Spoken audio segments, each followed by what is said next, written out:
Welcome to Webinar 12, the final webinar in our 12-part Transportation Asset Management webinar series sponsored by Federal Highways and AASHTO.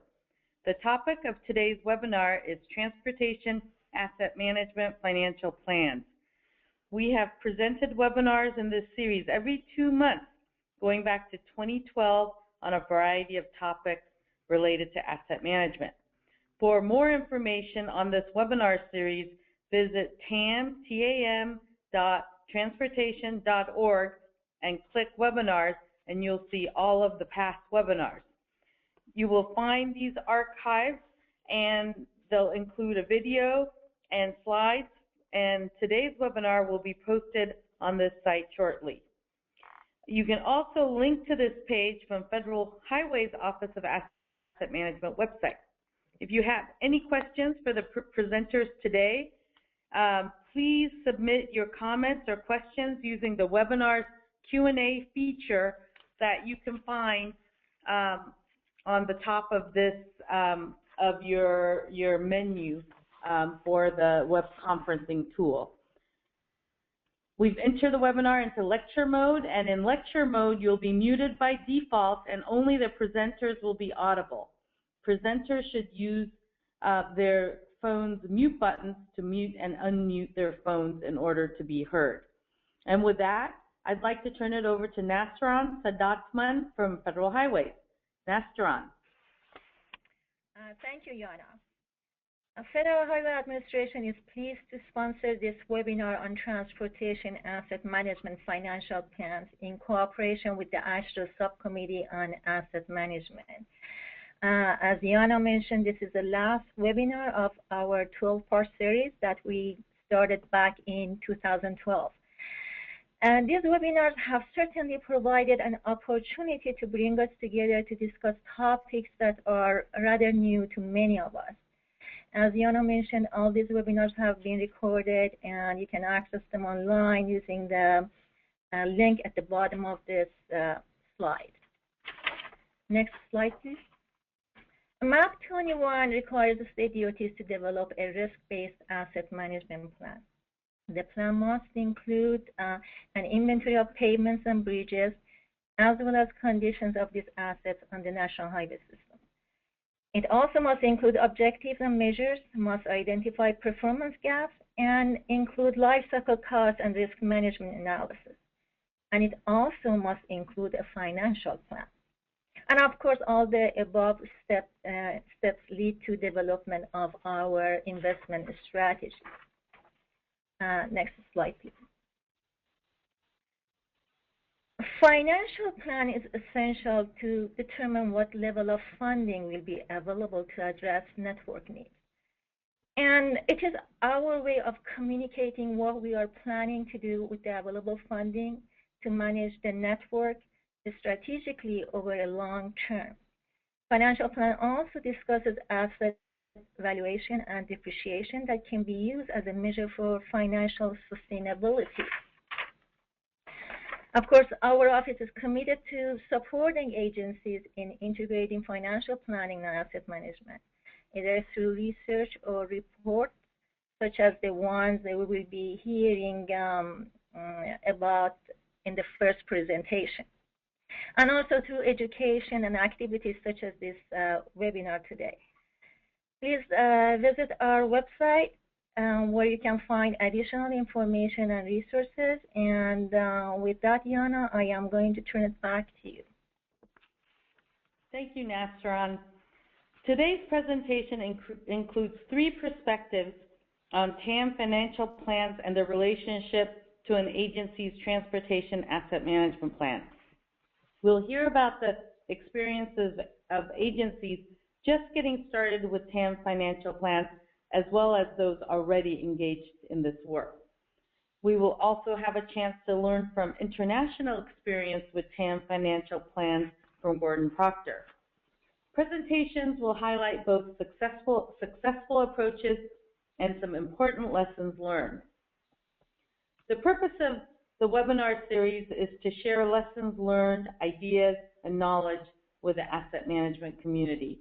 For this webinar, the primary learning objectives are building working knowledge of key concepts and definitions relevant to TAM financial plans, understanding specific approaches to developing a TAM financial plan in the context of MAP 21 requirements, beginning to apply this knowledge in order to answer how can a TAM financial plan help agencies manage the reality of uncertain funding, what benefits can states expect by pursuing a coordinated approach to their TAM financial plan and TAM development, and what are the key lessons learned for agencies just beginning to develop a TAM financial plan as part of their TAM program and their TAM.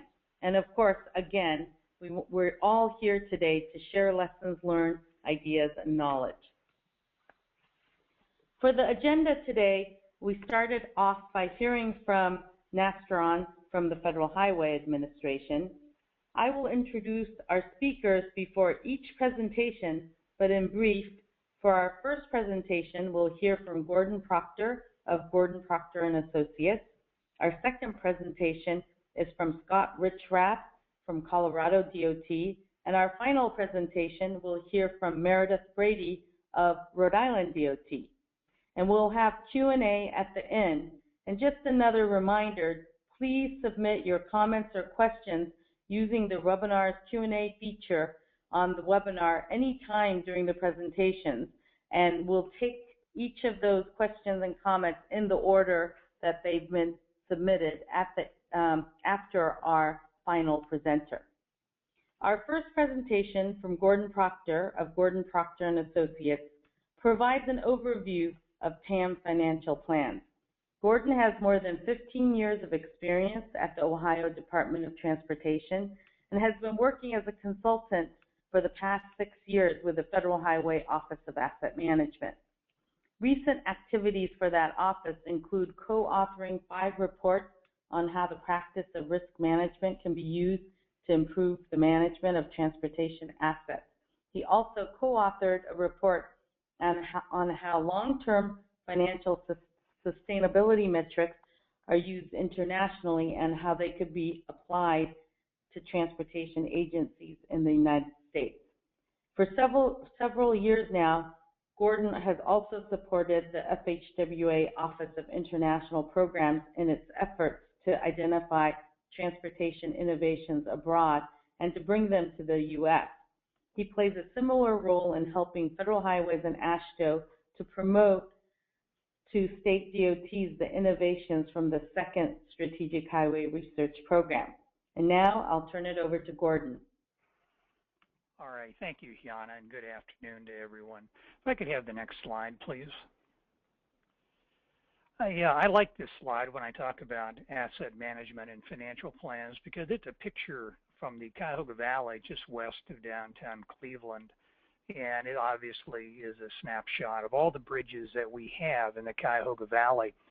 And if you look closely at this picture, you will see bridges from 2 centuries. You'll see bridges from the 1800s and the 1900s. And then also the perspective of this shot is taken from a bridge that's under construction right now in the 21st century. So as I look at this picture, it reminds me of the need for us to think very strategically and long-term about our assets. And I think the financial plans give us an opportunity to sort of look beyond the normal short-term budgeting cycle that we normally deal with and try to bring before the legislators and public a long-term perspective of where our assets are going and the investments that they may need over the long term. If I could get the next slide, please. Now, the asset management plan seeks to have a very long-term strategic approach, and I think our ultimate goal with the asset management plans is to achieve sustainable assets, and sustainable in terms of them being funded for the long term and being adequately managed so that in 20 years' time, when any of us retire, we could turn over to the next generation an asset that is in good shape and reasonably funded. And the asset management plan, I think working together with the financial plan and the risk analysis will give us some new tools to be able to illustrate the long-term need and the long-term strategies for the managing of our infrastructure. If I could get the next, please. Our current budget cycles are often annual or biennial budgets, and they really don't provide a long-term perspective as to where our assets are headed. You know, we could have a budget that in the short term is in balance, but over the long term is accruing a lot of very significant investment deficits. And those tend not to show up in the short-term budgets that we often deal with our legislators today. If I get the next slide. And what the asset management plans can do is try to get our decision makers to think about the long-term health of our infrastructure. You know, our budgets really are not balanced today if we're taking the maintenance needs and maintenance obligations that we have today and just pushing them off into the future. And one of the elements that the asset management plans and the financial plans will allow us, I think, to quantify the degree to which we are pushing into the future the obligations that we should be meeting today for our infrastructure maintenance. Next slide, please. So the financial plans and the asset management plans, I think, can really kind of clarify the long-term view of where we will be if we continue on our current path. And so it brings into the current budget process the long-term implications of the decisions to not adequately fund infrastructure, or conversely, if we are funding it adequately, what will be the long-term benefits of that. And the financial plans, I think, can highlight the structural deficits that are existing today in many transportation agency budgets, that we know we don't have enough resources. But prior to this, we've not had a good means to necessarily summarize the lack of resources and put them into a cohesive picture for our legislators and policymakers. So I think the asset management financial plans will play an important role in this function. Next slide, please. MAP 21 has got a lot of influence from Australia. The asset management plans, the focus on risk-based performance, long-term financial metrics, financial plans, asset valuation, all came from things that were seen in Australia on some of the international scans. And the participants on 3 different scans saw some of these practices and came back and thought they were very useful. And they're all embedded somewhat into MAP 21. If I can get the next slide. And this is a quote from a statute in Australia that basically says local government really isn't sustainable unless it can maintain both its financial capital and its infrastructure capital over the long term. And so it's really, I think, an important concept that is now being brought to the United States with MAP 21. Sustain our capital and our infrastructure over the long term and not just meet our short-term budget obligations. Next, please. This also comes from Australia, and it talks about the idea of intergenerational equity, which is sort of another way of saying, are we pushing on to others that which we should be paying for ourselves? And the idea is that financial sustainability means that each generation will pay its own way and that it will not leave for future generations the need to replace worn-out infrastructure. And this quote here comes from the asset management plan from a very small community in Australia named Barossa, probably got less than 10,000 people. But very prominently displayed in its asset management plan is this sentiment that it's beholden to the current decision makers in this community to respect the needs of future generations and to make sure they're investing enough today that they're not pushing unmet need onto future users. If I could have the next, please. Also from Australia and included in your financial plan will probably be some new sustainability metrics, and there's at least one that'll be emphasized, I think, in the United States, and a couple others that are used in Australia. And the most common one is this asset sustainability ratio, and it basically is just a simple ratio of how much is budgeted for assets divided by how much is needed. And in a perfect world, you would have a sustainability ratio of 1.0, which means that your budgets and your financial plans are adequately funded to sustain your assets over the long term. And the point of this is to have one simple at-a-glance metric in which you can gauge the extent to which an asset management plan is sustainable in terms of being able to sustain its assets. We have the next slide, please.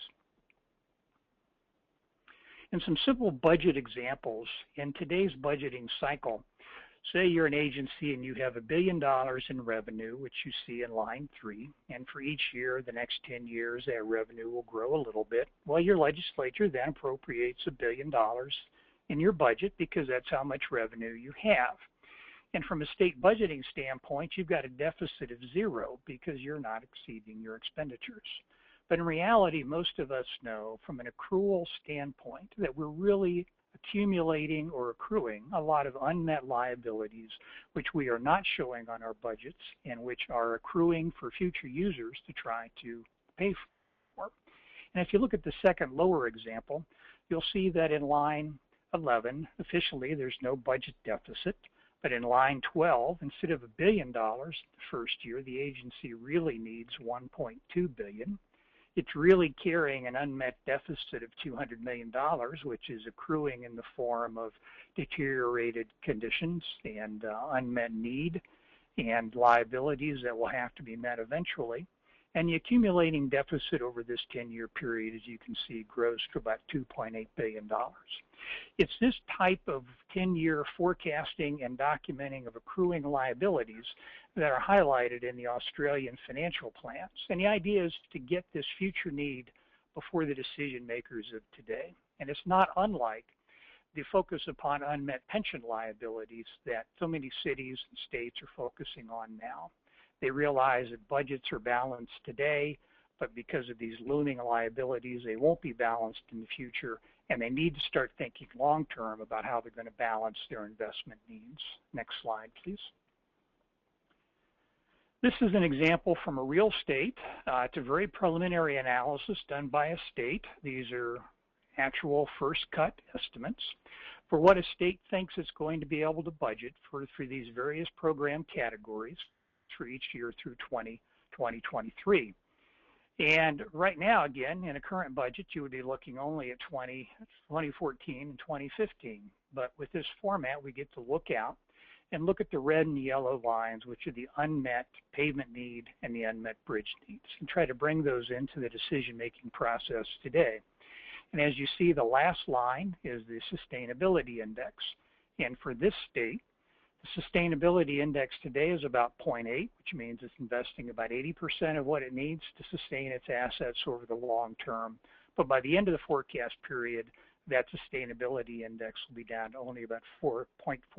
It'll only be spending, if today's revenue continues as expected, 47% of what's needed to sustain its assets. Can I have the next slide?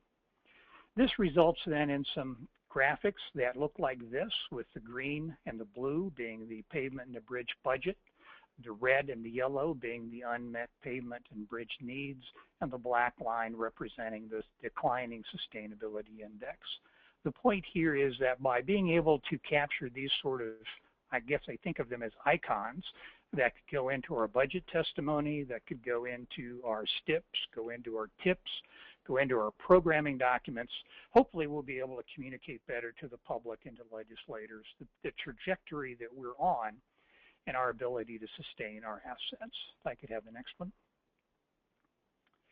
This is actually, again, some real numbers from a real state, and these are the DOT pavement budgets for 2013 and 2014. So if you're a legislator, you might look at this and say, well, the agency received $400 million, got an 8% increase. It ought to be pretty happy. We have the next slide. But when you put this into a 20-year perspective, you see in yellow the 2013 and 2014 budget amounts are really much lower than they had been just a few years ago. In the next slide. And when you adjust those for inflation, you can see that the 2013 and 2014 expenditures are actually less than they were in 1997. And the next slide. And the consequence of this then is that the percent of miles or the percent of the roads in good pavement conditions in this state are expected to decline from a high of 87% down to 39%. So again, it's this sort of context and this type of perspective that hopefully the financial plan and the asset management plans can bring to our budgeting and programming decisions. And again, these would be the sort of analyses that you would see in some of the Australian financial plans. And they've done them for several years, and the results of them have been that there seems to be a greater recognition of investment needs and some increases in the investment levels. So we get the next slide. So really the elements of financial sustainability involve having long horizons in our planning cycles, at least 10 years, and for some larger assets such as our NHS or major bridges, could be as long as 20 or 50 years. Reliance on what's thought of as accrual accounting, and this means trying to capture all your depreciation or all your future liabilities and at least bringing them onto the books in a way that get them in front of the decision makers. So we're not keeping unmet obligations off our books, but rather getting them recognized into the budgeting process. Finally, also trying not to consume the assets that future users will need, that we think about intergenerational equity, or in very simple terms, trying to leave our assets better than we found them. So the next slide.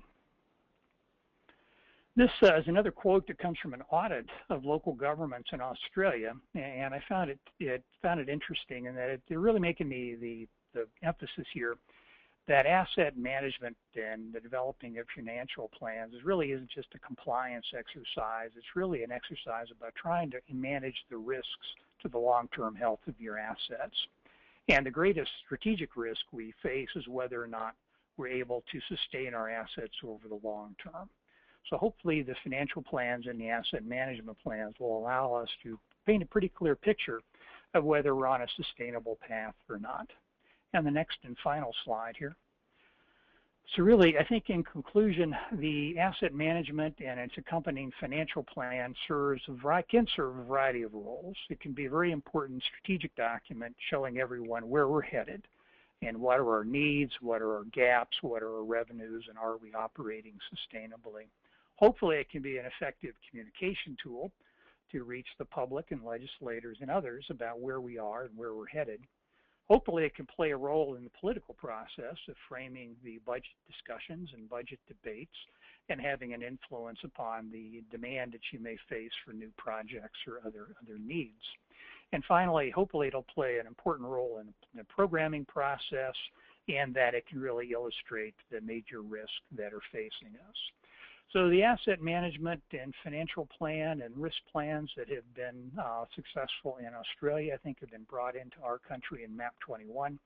And if we follow the path that seems to have been followed in Australia, they do seem to improve the decision making and improve the understanding of how we're managing our assets. So with that, Yana, I will turn it back over to you.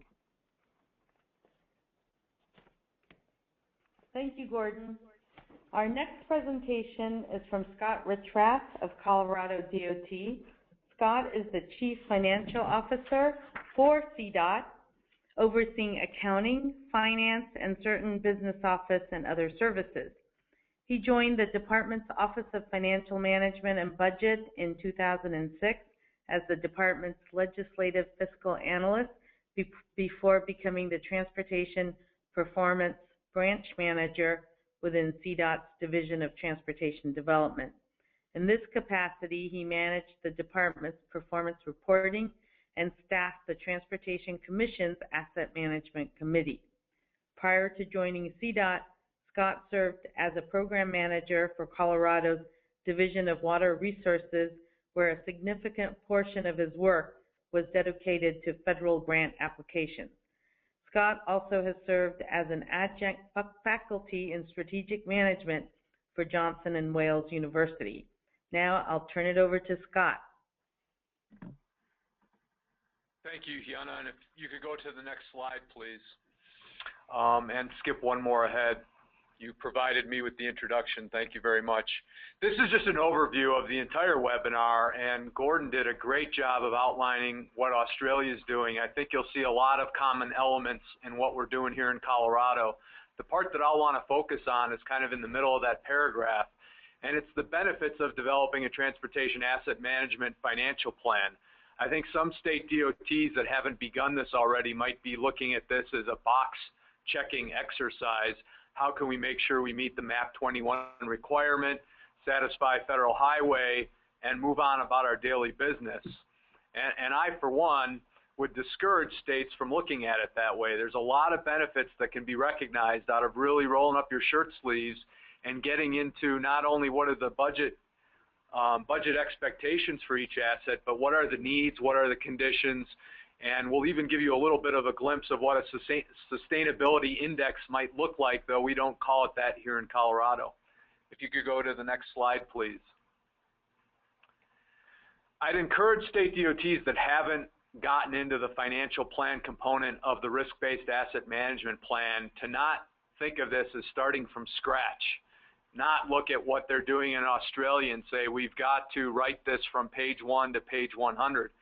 Work with what you have already. Every state DOT has something to begin with on the dollar side of the equation. Whether you have just an annual budget or you have a long-range plan with either constrained or unconstrained numbers within it, or you have a STIP, you've got the beginning of a financial plan for asset management, and now you might need to simply drill down into a greater level of detail to start addressing the individual assets. I like Gordon's slide of the Cuyahoga Valley showing 2 or 3 generations worth of bridges. Here in Colorado, we're not quite as old as Ohio, but we do have bridges that have outlived their life expectancy, much like that 19th century bridge had in Ohio. And I think from a purely accrual accounting or bookkeeping standpoint, most of us would have valued those bridges today at 0. They have 0 remaining life because they have outlived their expectancy. But from a user standpoint, there's still value in those bridges because they're carrying goods and services and people, and in some cases information across the bridge, and there's value in that. So we tend to rely on our physical condition really as a better assessment of value than the accrual accounting or bookkeeping value. Next slide, please. I won't speak for Nostron, but I just wanted to give an overview of where we're at in the various processes of implementing MAP 21, and we've highlighted the bottom 2 rows as they're most pertinent to today's discussion with the risk-based asset management plan coming up here before the end of the calendar year. If you have questions on that, I'll probably defer those to Nostron at the end of the presentation. Next slide, please. So here in Colorado, when we talk about asset management, we've got a pie that, depending on the year, is usually about $500 to $600 million. And the 3 major components of that are bridge and highways, as are required in MAP 21. And then we also have a level of service program that's not based solely on tangible infrastructure, but is based on the different activities of our maintenance crews. So we have a maintenance budget that consumes about 33% of what we consider the asset management budget. So that's about $250 million a year that go toward activities such as snow plowing and grass cutting and pothole filling. And while you can't touch and feel those necessarily like you can a bridge and highway, there is underlying infrastructure that supports those activities, such as snowplow trucks. Those fit within our fleet, and fleet is one part of several other asset categories that we manage that are part of that 12% of the pie. Next slide, please. This just gives you an idea of what our funding looks like. 2013 for us ended on June 30th, 2013. 2014 ended this past June 30th. And that's simply a depiction of the state share in blue and the federal share in red. And you can see that the state share has been projected to increase. We do receive revenues dedicated to bridges based on motor vehicle registrations. And here in Colorado, we continue to grow new auto sales. We continue to grow population. So while vehicle miles traveled may be declining and fuel tax receipts may be declining, and projected federal revenues in red therefore may be declining, in Colorado we still have a little bit of growth that we're experiencing on the state side, albeit for dedicated purposes, not necessarily fully at our discretion for any asset management activity. I'll delve into a little bit in this presentation how we go about then parsing off these revenues. The 2 bars that you see in green come from what we call here in Colorado a responsible acceleration of maintenance and partnerships, or our RAMP program. In total, it will become a 5-year program, and we're right now in the process of setting the budget that begins next July 1 for 2016, and that will include, again, another $150 million or so from the RAMP pool of funds. That's not new revenue, that's simply a new way of managing programs and cash to move project savings quickly through the process to get them reprogrammed and redeployed on the road, and to use some existing cash balances for that same purpose. Next slide, please. We've developed our initial risk-based asset management plan, and we're very happy with the way it turned out. We think it touched on every component of the MAP 21 requirements. But I think in order to keep this from becoming a plan that goes on a shelf and then collects dust and simply checked off a box and met federal highway requirements on process, we right away on the initial development put in our top 10 things to do. We did a little bit of a gap analysis on the front end. We did a gap analysis at conclusion of development of the plan, and we came away with 10 things that we wanted to work on for the next iteration of the plan. 3 of those are what I would say have at their core financial components.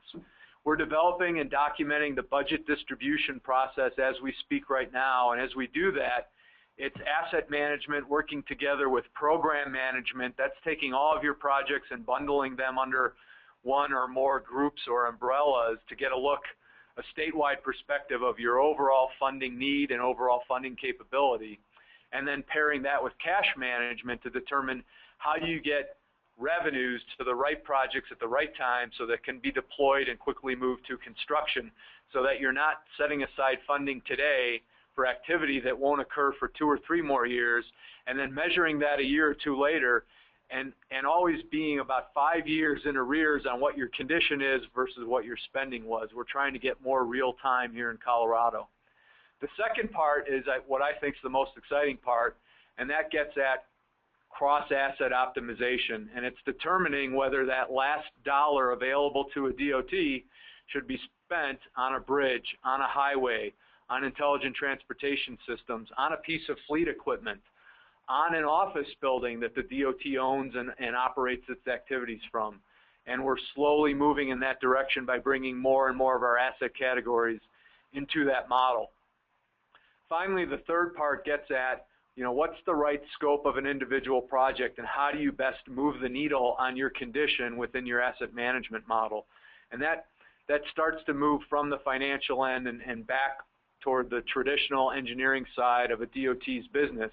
But there remains an opportunity to maximize return on investment by continually considering that the financial resources are limited and constrained. Next slide, please. Real quickly here, just want to give, folks that I know everyone uses technology to varying degrees, and it's seldom that policymakers at the highest level ask to push a button and have technology make all of their decisions for them.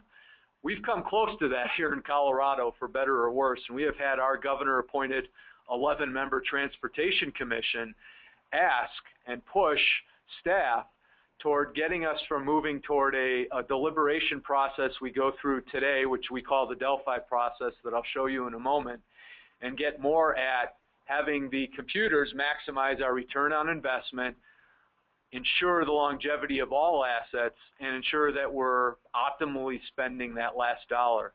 So if you're not deploying technology to its fullest today, continue to consider ways that you can have technology do some of the work for you.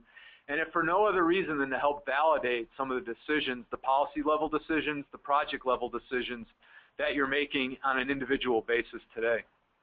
Next slide, please. So Gordon pulled up a state DOT's budget and its future, what we call program distribution in Colorado, how we plan to move revenue to different asset categories. And aside from the fact that it had a $400 million surface treatment project, for all intent and purposes, that could have been Colorado's budget setting process or program distribution process. So don't ruin your eyes looking at the numbers behind the scenes here, but we do go through a program distribution process led by our Division of Transportation Development using revenue forecasts supplied by our Division of Accounting and Finance to say to our Transportation Commission and our local stakeholders, here's the amount of funds we anticipate to be available in discretionary programs once we've set aside all of our either federally mandated or state legislatively directed programs. Here's what's available for discretionary programs, and then we show them what the resulting condition is for each of these assets at different funding levels so that we can start setting funding expectations more than just 1 year in advance. Gordon was 100% correct. You don't want asset management to be a 1 year, year-on-year exercise. It needs to be forward-looking. And in the case of bridges, it's 50-year forward-looking. In the case of surface treatment, it's 20-year forward-looking. We try to find apples-to-apples comparisons whenever we can, and for that reason, we often use 20-year life cycles when we want to make trade-off decisions among asset categories. Next slide, please. Real quickly, we started with cross-asset optimization and making trade-offs with just our two big assets, bridges and pavement, and this is what the output of that model looked like. In order to know how to invest a finite number of dollars, you need to know what your goals are. So we had goals for bridges and we had goals for pavement. Here in Colorado, we rank fairly highly nationally on our bridge program. We rank in the lower half of the states in surface treatment. So we have goals today that are being met by bridges, and we have goals that aren't being met by pavement, and that drives a lot of the fluctuation between the two.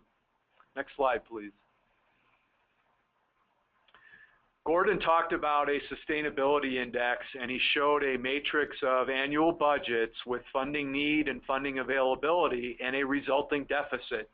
Here in Colorado, we're actually mandated by state legislature to produce exactly those numbers every year for bridges, for pavement, and maintenance in what we call the annual deficit report. And it's one of a number of performance measure reports that William Johnson and the Transportation Performance Branch deliver to a variety of external stakeholders on an annual basis. But what you have here is a need in the shaded light blue area called ramp plus bond proceeds, composed of a baseline budget, and then the need escalates above those dollar amounts to draw that pumpkin color figure in out years, which is the deficit against achieving a Transportation Commission goal of 90% bridge deck area not structurally deficient. So we're generating this typically on a 10-year forecast by state legislation. And in bridges, in the case of bridges, we don't have a deficit today, but we do project a deficit in our out years. Next slide, please. This is a snapshot of the Delphi process I referred to moments ago. And in general terms, the Division of Accounting and Finance uses revenue forecasts to tell the asset managers and the Transportation Development Group, this is what you have available for your budget. You have $755 million available in FY15. The year we're budgeting for right now that starts next July 1, that number shrunk to $738 because of reduced fuel tax revenues. And then in the middle column, you can see what the request is from the different asset managers. Now, it wasn't long ago that that request exceeded the availability by about a 2-to-1 ratio. But we've refined and in some cases driven our models to be more fiscally constrained than they were when we ran them wide open. We used to state, for example, that we had an $8 billion backlog in surface treatment. That's against a $1.5 billion annual total budget and about a $150 to $240 million surface treatment budget. We knew we could never catch up on that backlog. We had to revisit that model to see if we were always making the right reconstruction decisions when we did that. And pros and cons in doing that, but we did end up with a model called Drivability Life that puts greater emphasis on the rideability index and less emphasis on the full-blown engineering aspects that we were using before. We're still figuring out whether that's a long-term sustainable model for us, but it did drive down that total need. In theory, you could take the number on the right column divided by the 810 and you'd get kind of a sustainability index for next year at least. Next slide, please. So that concludes my presentation here in Colorado. I'll apologize that I do have to check out in 20 minutes. So Hyuna, I might defer questions that we can gladly follow up to by email electronically after the presentation if we're not able to answer them today. All right, thank you, Scott. If there is any questions specifically for Scott, please enter them, and we may be able to get it in before he has to leave. Our next presentation is from Meredith Brady of Rhode Island DOT. Meredith is the Department Budget Administrator with the Rhode Island Department of Transportation, Office of Planning and Program Development. In addition to preparing and submitting the department's annual 5-year capital budget request, Meredith's primary focus includes tasks such as federal reporting, interaction with federal and national staff in professional and trade organizations, along with other branches of government, and production of supporting presentations and documentations dealing with the policy related to transportation infrastructure financing. Prior to joining RIDOT, Meredith has worked as a planner and analyst at state, regional, and local levels of New England government. Now I'll turn it over to Meredith. Good afternoon, everyone. Thank you very much, Jana. If we can go to the next slide. My presentation is going to look at a very different state than Scott did. In terms of we're just starting the process.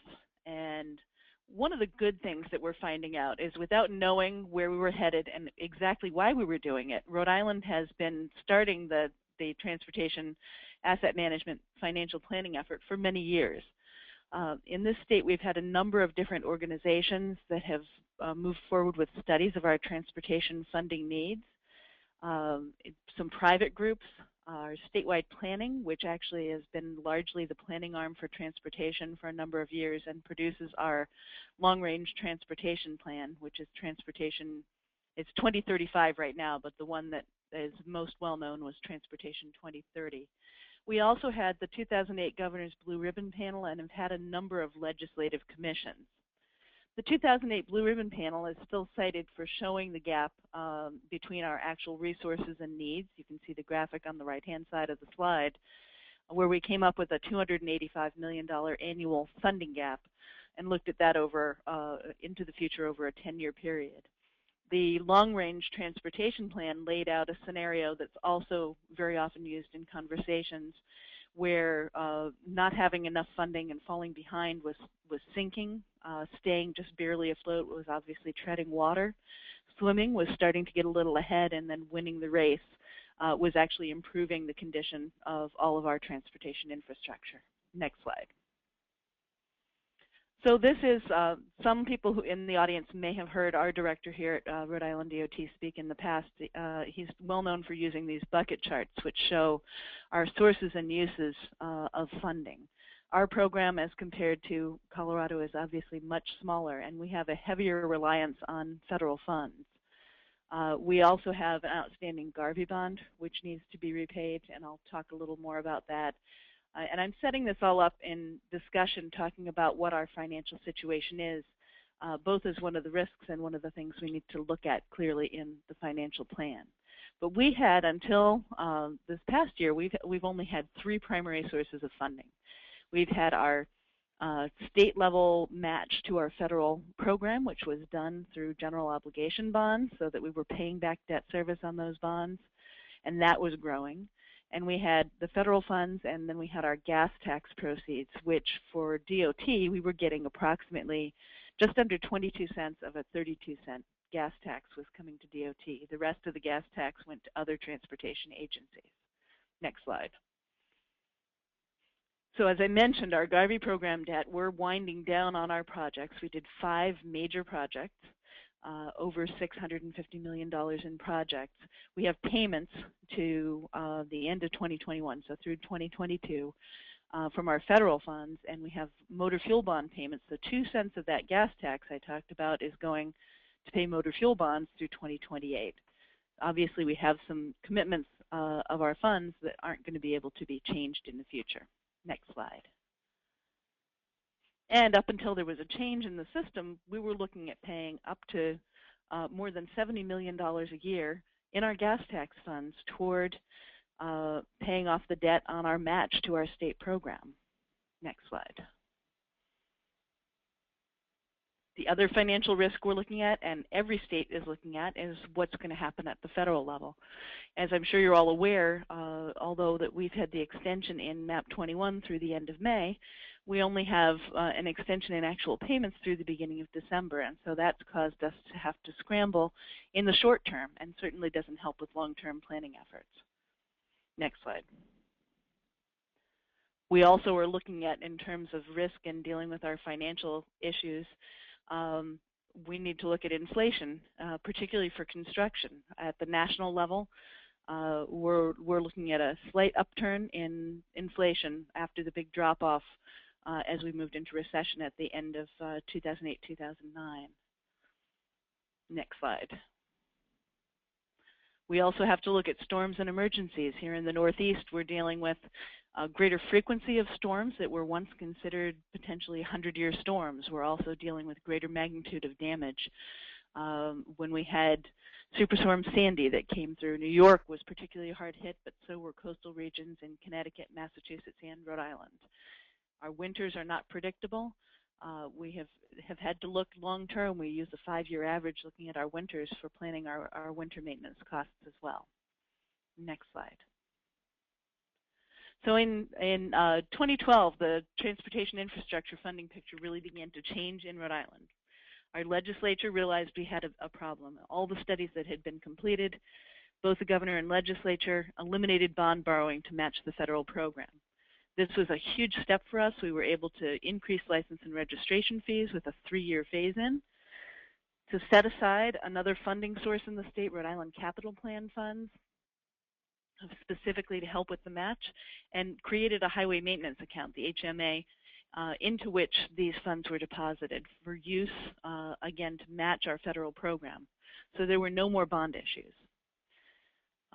They shifted the existing general obligation bond debt, which you saw growing to over $70 million if we'd kept borrowing. The existing bond payments were being shifted over 5 years to being paid from general revenue funds instead of our specific allocated gas tax.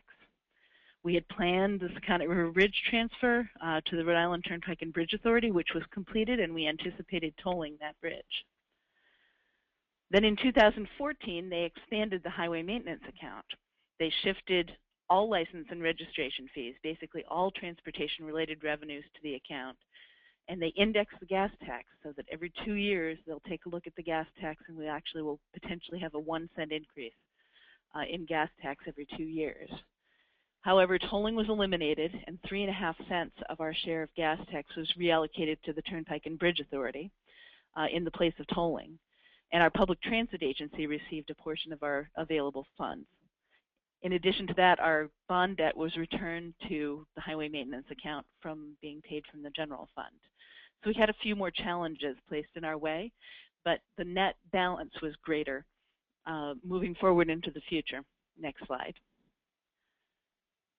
Our net balance is actually going to be greater, and we'll have flexible funds intermingled between our gas tax and this new state money in the highway maintenance account. Next slide. So the highway maintenance account changes were Article 21 in the last budget. Over 10 years, we're looking at about $551 million. It starts out very slow. So in fiscal 2016, we'll see very minimal amount. And it moves forward up to $81 million in 2025. One of the things we did right off the top was we factored in inflation and also a loss in our gas tax yield, which has been fairly constant over the last decade. And then we allocated specific funding to programs based on a share proportionate to what they currently receive. In the case of drainage, we had to set aside specific funding. We have a potential Department of Justice action. Talk a little bit more about that when we get to the drainage side. We have our Better Bridge program, our Reliable Roads, and an enhanced maintenance program. The bottom line shows our net annual increase. Next slide. As you can see, prior to the fiscal 2015 budget in Article 21, we had, over the 10-year period, we would have had revenues of about $1 billion to fund our program. With the advent of Article 21, we've got about $1.4 billion. Our needs, however, are still in the range of $2.1 billion, and that's just for basic things like maintenance, bridge, pavement. We have a project called the 610 Connector, which is just shy of $500 million alone, and with that, we're looking at $2.6 billion in need. Now, these needs are a very rough sketch. We're working towards getting a better grasp of everything that we have to complete, and there certainly may be other things that are needed that aren't factored in here, but it gives us an idea of what we have to achieve versus what we currently have. Next slide. As has been mentioned, the budget forecast is uncertain. Our state funds are dependent on our General Assembly to maintain the current course of action. Our federal funds, as are many states or all states, are very highly uncertain. And in Rhode Island, that's particularly difficult because of the amount we depend on our federal funding. And the timing and amount of congressional action remains unknown. Next slide. Now, one of the things we obviously have to do in relation to our asset management plan is get all the information we can, and that's part of the process moving forward. Next slide. So right now we're working in terms of the process, we're doing our asset inventory and the current condition. It helps to set the scope and foundation for the rest of the TAM and lists our assets and conditions, which is clearly something that we need to do. We've set up an asset management group, an asset management council that meets, and we have our consultants on board. We have an asset manager who's been hired. We've got historic data on asset quantity, condition, and investment in certain areas, and some areas are more reliable than others. Next slide. We're also coming up with a 10-year plan based on that money that was in Article 21. We're moving forward. So in conjunction with our asset management plan, we're able to move forward into our financial planning efforts. And we're investing in Rhode Island's future, bringing this to the legislature to show them what we can do using asset management to allocate funding to the specific categories. We're looking at pavement, bridge, drainage, maintenance, and we're also looking a little bit at our safety. Next slide. Our first component is the Better Bridges program. In terms of what data we've got good data available on current inventory and conditions, and we've got historic data available to us. We're transitioning to the new national bridge elements. That may complicate interpretation of element level data. The analysis is performed through a set of spreadsheets and tested using DTAMs. Next slide. Our performance measure, the percent of the bridge deck in good, fair, and poor condition based on National Bridge Inventory Condition Ratings. The results weighted by deck area to reflect the fact larger bridges cost more to repair than smaller bridges. And in Rhode Island, actually, we have, as I mentioned previously, we've got the Rhode Island Turnpike and Bridge Authority. They actually have a little over 20% of the bridge deck for bridges in Rhode Island is in the 4 bridges that they own and maintain. MAP 21 does specifically call for Federal Highway to establish minimum target for interstate and NHS bridge conditions, and we do expect a similar measure to be required for the TAMPs by Federal Highway. Next slide. So this is a chart that we were able to come up with, and it really illustrates what we can do with the money that we had been putting into the bridge program. And as I said previously, we allocated based on historic investment levels. So we were looking at putting into the bridge program only a certain amount into the bridge program over time. So on an average year, we were looking at, we started out with 9 million, then 18, and got to a little over 20 million a year. Our current investment is the line that is shown in gray. And if we continue on our current course, you can see that we're really falling off on bridge condition. The measure here, as I said, is the percent of bridge deck area in good or fair condition. If we follow on our current course of our current investment, we're down as low as 45% in good condition by the time we hit 2025. If we're investing using this new money from Article 21 that we've allocated, we're a little bit better. We're at 57%. But what we really need and what we can show here is that we need an average of almost 87 million in annual investment in order to get up to 90%, which is clearly the target area we need to be in. Next slide. Reliable roads. Here, the state of our data, we have good data available on current inventory and conditions, and we do have historic data available. Next slide. On our performance measure, it's Pavement Structural Health Index, which captures the different ways pavement begins to deteriorate: roughness, rutting, cracking, delamination. The measures used in the percent of roadway in good, fair, or poor condition is defined by the index, and we expect something similar again in transportation asset management plans. And then next slide. And you can see here that in terms of our investment, we have a better return on investment in terms of the amount invested. It's a similar amount of money. It was a similar share of the Article 21 money, the new funds allocated here. If we invested at our current rate, we've been doing okay. We're actually on the upturn now, the gray line. But you can see that at a certain point, somewhere around 2018 or 2019, at our current level of investment, again around $50 million a year, we take a sudden downturn. And we're down to around 70% of pavement lane miles in good or fair condition. If we invest the Article 21 money, we'll be up around 87%. We maintain a much better percentage. And again, the annual average investment needed to reach the 96% threshold is $95.5 million. And next slide. Our drainage repair, improvement, and preservation, otherwise known as the DRIP program, that's stormwater and drainage.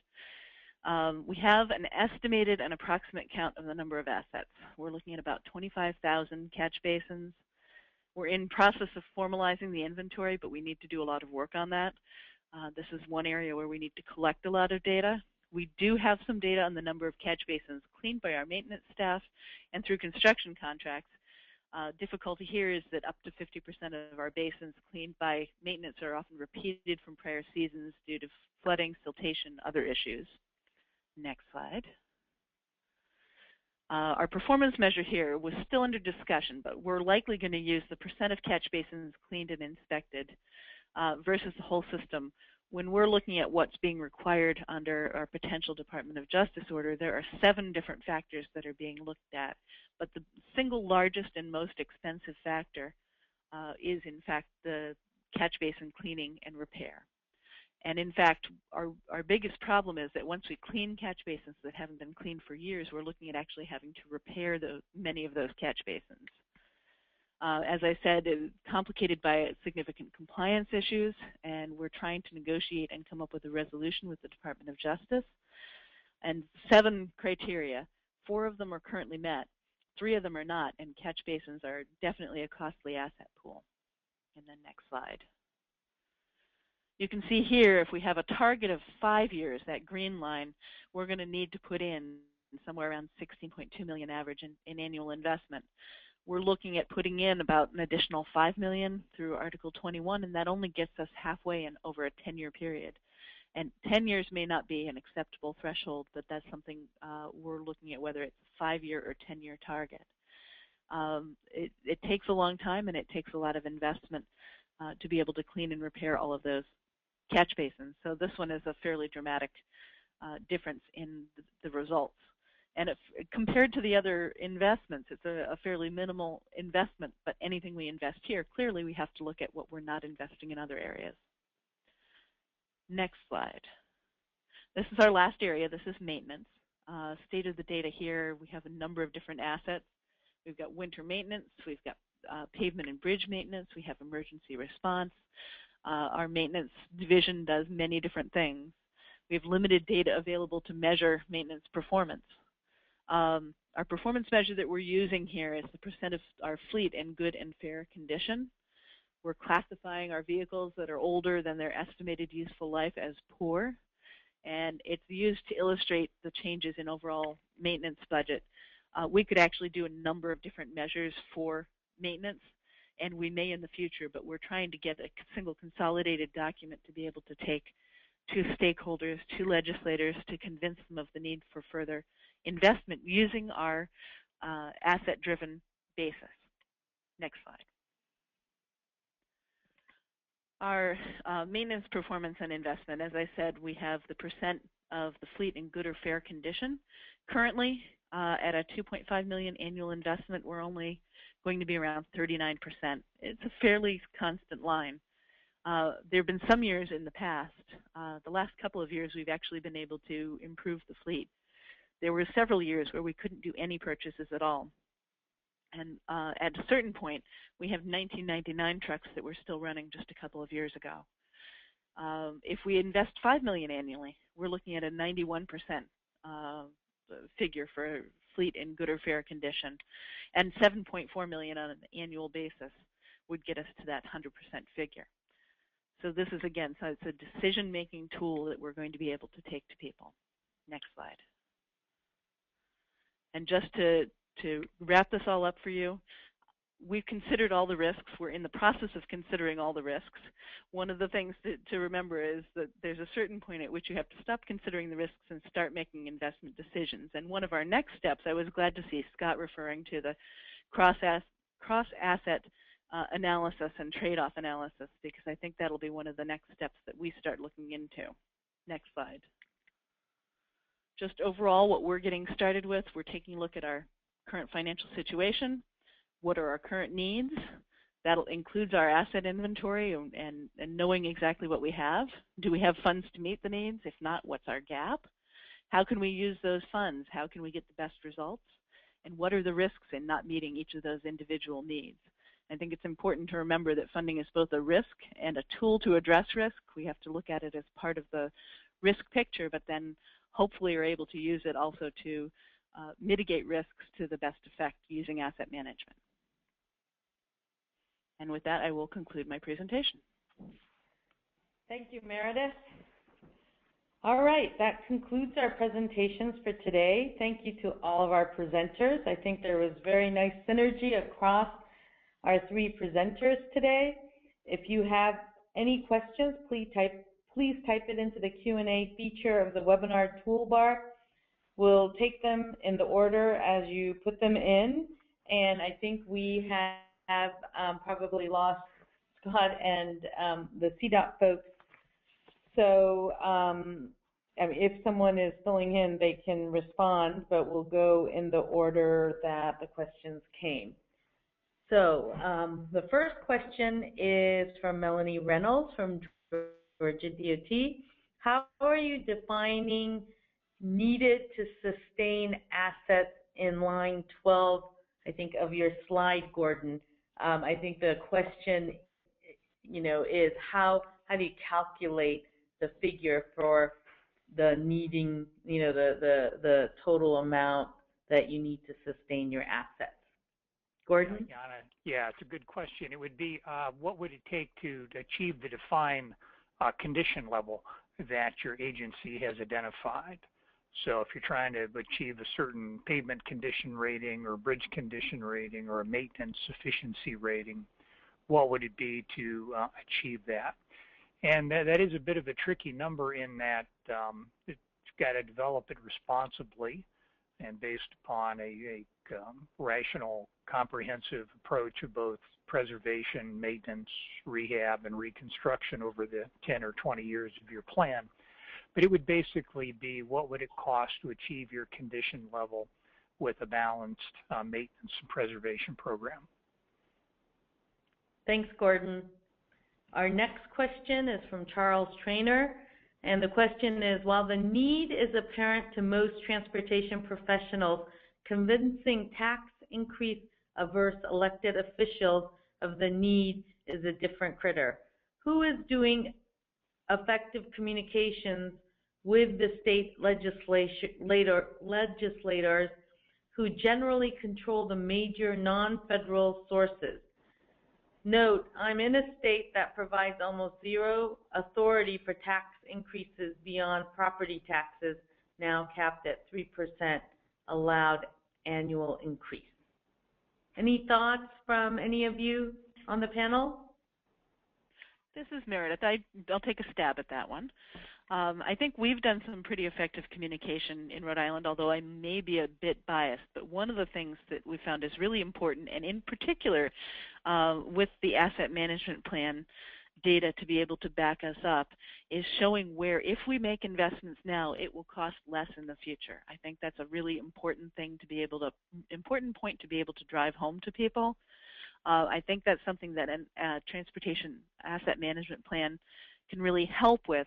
And I also think that bringing these data-driven decisions to the legislators, there's very little room for argument. Now, whether they have the political will to be able to move forward with certain types of revenue increases, I think that's another story, but it's a matter of communicating the facts as to what it's going to potentially cost today versus what it will cost in 10 years, 15 years, 20 years, particularly for the larger assets. Thanks, Meredith. Gordon, do you want to say something? Yeah, and I think one thing to keep in mind is that there's no foolproof answer to that question. You know, what works in one state may not work in another. I think Wyoming, New Hampshire, a couple of other states have gotten revenue increases in the last couple of years. Meredith and Rhode Island certainly have. So it is possible. I think one thing to keep in mind is that the policy-making process is iterative. The legislature may balk the first year, they may balk the second year, they may balk the third year. But as these numbers continue to get grim and the results continue to be poor out on the highway, you would think eventually these plans will have some cumulative effect upon convincing legislators that they will need to act. And I think that's what we saw in Rhode Island and in New Hampshire. So hopefully the plans, while not foolproof in providing all of our revenue needs, they are certainly, I think, a step forward in helping to demonstrate what has to be done over time. Thanks, Gordon. Our next question is from Christopher Long, and he asks, please describe how future projected needs data is developed. Are deterioration models being used to project future needs? If deterioration models are used, which tool and how are the models calibrated for accuracy? Meredith, do you want to take that one? I would actually have to say I would have to get back. Hopefully we can get some information to the person asking the question. I can take a general stab at that question. I'm not as familiar with the tools being used to develop in each of our sections, but we are taking a look at the lifespan of pavements. We are taking a look at, based on our bridge inventory and based on our inspections, taking a look at the average lifespan and conditions of our bridges. Looking at other structures, we're typically are using averages to develop lifespan for those features, but we're in the very early stages of doing that right now. So I probably don't have the best answer for that question. Gordon? Yeah, I think it varies by state. I do think a lot of states are using the Agile Assets and the DTAM systems on pavements, and some using the Stantec. So the mainline pavement and bridge management systems. It seems like quite a few states have developed their own Excel-based bridge forecasting systems. Some of them are actually quite sophisticated, and some are using Pontus and beginning to use the new BRM system. So I think it's a mix between the off-the-shelf systems and some ad hoc reporting that the states have developed. I think another sort of ancillary question to that question is, well, how much confidence do we have in them, and are we certain that these models are capturing exactly the number that we need to generate? And the answer is, we're not sure how confident we are, but with a 10-year plan, being able to come back each year and sort of ground truth your forecast based upon what actual pavement and bridge conditions you did achieve based upon the inputs and the expenditures that you had last year. Hopefully over time the models will get better and better.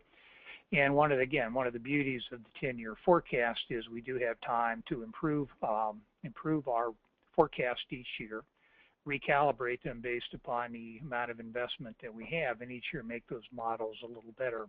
But I think the long and the short of it is that the states are using a variety of means to forecast this, including the off-the-shelf systems and some homegrown systems, particularly on the bridge and maintenance side. Yeah, if I can just jump back in here again, it's Meredith again. We have, for our pavements, we are using DTAMs. For bridge, it is an Excel-based, and we're looking to develop, as we move forward, we're looking to develop better ways of forecasting and cross-checking ourselves. Yeah, and Jana, I would put in a plug too for this is one reason why asset inventories are so critical. In Ohio, while we didn't have sophisticated pavement forecasting means, we did have pretty good asset inventories, so we knew how much we had spent for the past 10 or 15 years and knew what condition resulted from that. So from that, we were pretty comfortable in extrapolating and forecasting out what inputs would be needed to achieve a certain level of condition. Just one more reason that over time, building good, strong asset inventories is really important. Yeah, it's a foundation for everything in a TAM. The next two questions are from Jason Chapman, and I'm not sure if someone from CDOT is able to respond.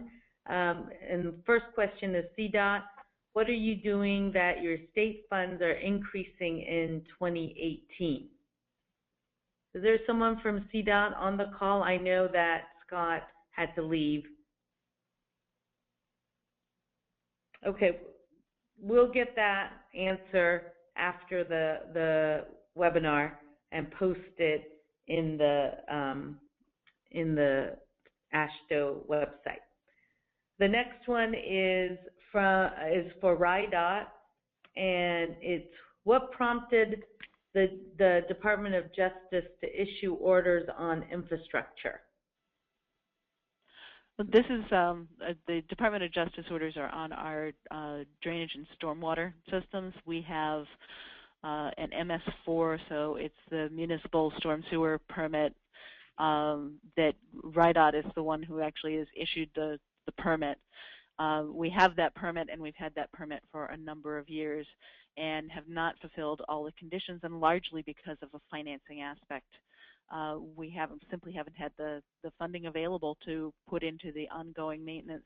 Part of that is not having the financing. Part of that is not having a full inventory of all of the structures. But it is related to, it's an environmental action with the EPA and Department of Justice. Thanks, Meredith. Our next question is from Chad Allen, and his question is, how did Rhode Island determine their projection of bridge condition by funding scenario? Okay, I'm going to take just a moment to flip over to our bridge chart. And again, as I mentioned, we are using a spreadsheet to take a look at our projections of bridge condition going into the future. But we took last year, we took a stab at developing a program specifically for bridges, the Better Bridge program, which took a long-term look at what we needed to invest in maintenance and what we needed to invest in repair and reconstruction. So what we did was we took that model and we took the funding that we have available and applied it towards reducing the overall percentage of deficiency. Based on our models, you can see the gray line on our chart when we go back to that slide. If you take a look at it later, our $50 million annual investment produces, here we go, we're going back through the slides. The $50 million annual investment produces a real downturn in our bridge conditions. And it's worth keeping in mind, many of our bridges now are over 50 years old. Given the current state of infrastructure all through the Northeast. It's not uncommon in the Northeast to be seeing this type of condition. So we're looking at a 45% in good or fair condition with the current level of investment. Our spreadsheet-based model looked at each individual bridge and looked at the lifespan, what the needs were, how it was rated currently, what the anticipation was in terms of the number of bridges that would fall off of the good and fair categories and into a poor category on an annual basis.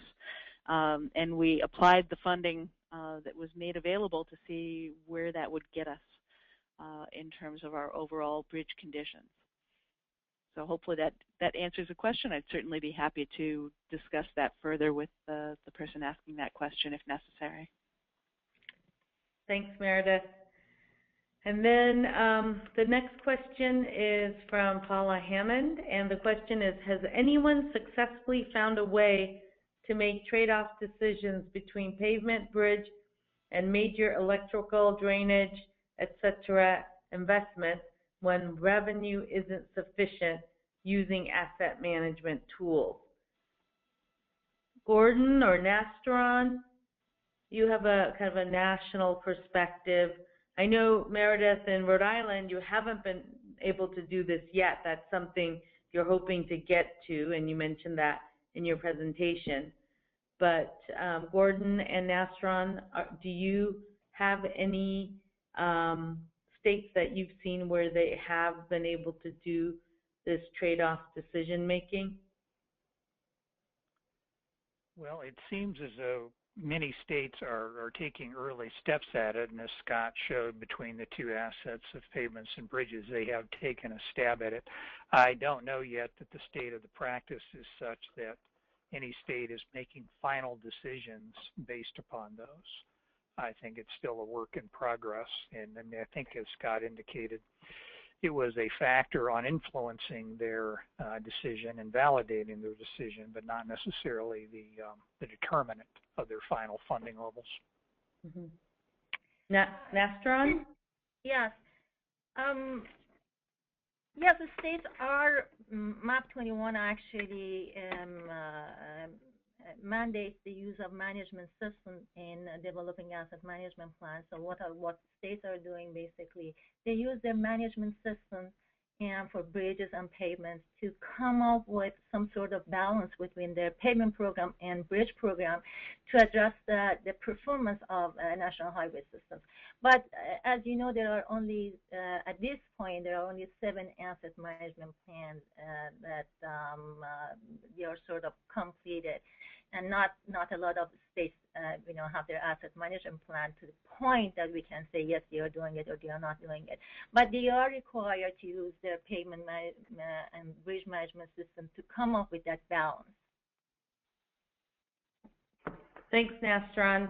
My observation has been that I have seen states where they do flex and trade off, mainly from taking pavement funding to bridge when they're seeing the kind of bridge trends that Rhode Island has shown, and prioritizing and doing some trade-off analysis, but it's really motivated by a situation more than having a trade-off step, kind of institutionalized in a process, which, I haven't seen that. I thought it was very interesting at the Asset Management Peer Exchange in May in Miami. We had a panel on extreme weather and climate change and what states are doing to respond to that in the context of asset management.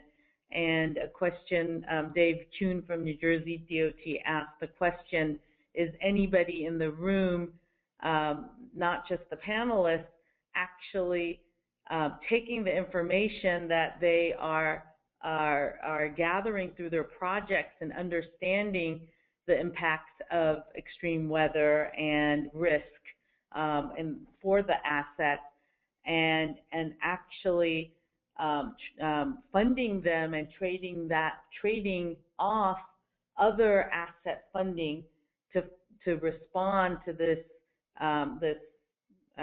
priority. And we had, I think, around 45 states in the room, and nobody said they were doing that. So I think this is an area where there is a lot of interest, and as Gordon mentioned, people are beginning to grapple with it, but it's not clear that there's a good demonstration of states that are doing the cross-asset trade-off. Maybe Washington State. Well, Paula, you asked the question, so maybe not. So our next question is from Dennis O'Shea, and his question is, how are performance goals for each of the assets determined? For example, in Rhode Island, Bridge was 90% for good fare for their goal. Was it tied to the 10% SD for NHS in MAP 21? Meredith? Sure, I'll be happy to. That is, in fact, what we were using to establish our goal. That's what we're taking a look at. But in terms of the other areas, bridge was a little bit easier because there was that national standard, and it seemed to make sense to set that as the target. In other areas, there isn't. For example, drainage. We have to have 100% there for our goal, but in terms of a time frame, in terms of our target, quite literally, it's a moving target. We don't know what's going to be required of us, and we don't know what funding we're going to have available to put into the program. So that target could be anywhere between 5 to 10 years to be able to finish cleaning 100% of the catch basins. We know that's the eventual goal. For something like maintenance, again, we have so many moving parts and pieces, it's hard to establish a target. If we want to have 95% or 90% or 100% of our fleet below the useful lifespan, if we want to have a fleet replacement plan, there are other things that we need to measure, however, within maintenance. Pavements, again, that's a little bit easier in some ways because we have specific targets that we're anticipating for certain types of pavement. But again, that was an overall big picture look. Different types of pavements on different types of roads, on different classifications of roads, may have different targets. Thanks, Meredith. And our final question was just asking if they would be able to get a copy of the presentations, and all of the presentations will be available on the website listed on the top, tam.transportation.org, and there's, here you have the URL, but you can also click on the left menu bar, webinars, and you'll be able to get to this webinar and presentations and the recording for it, as well as the past 11 that have been conducted.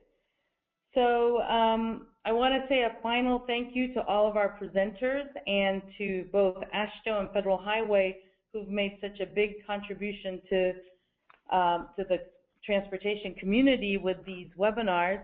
And just again, that you can find all of the presentations and recordings of the webinars at this URL that's listed on top of the screen right now. And I hope that you'll be able to connect with all of that into the future. And thank you. Bye.